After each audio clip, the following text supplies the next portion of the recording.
ভাবুন তো, মাত্র 3টা আয়াতে আমাদের জীবনের অধিকাংশ সমস্যার সমাধান লুকিয়ে আছে। সেই সূরাটির নাম হচ্ছে সূরাতুল আসর। আল্লাহ সময়ের কসম খেয়ে বলেছেন, মানুষ আসলেই ক্ষতির মধ্যে রয়েছে। কিন্তু কেন? কারণ আমরা সময়কে গুরুত্ব দিই না। আমাদের আগের সূরায় বলা হয়েছে সূরাতুত তাকাসুর, আমাদের সব নিয়ামত সম্পর্কে জিজ্ঞাসিত করা হবে। আর সবচেয়ে বড় নিয়ামত হচ্ছে সময়। ধনী হোক কিংবা গরিব হোক, 24 ঘন্টা সবার জন্য সমান। কিন্তু সফলতা আসে সময়কে কিভাবে ব্যবহার করা হয় তার উপর।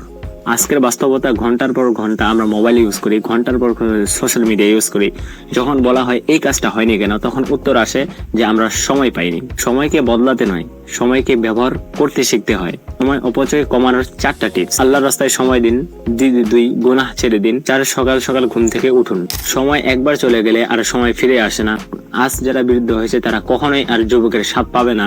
তাই আজকেই সিদ্ধান্ত নিন, সময় অপচয় করবেন নাকি সময়কে কাজে লাগাবেন।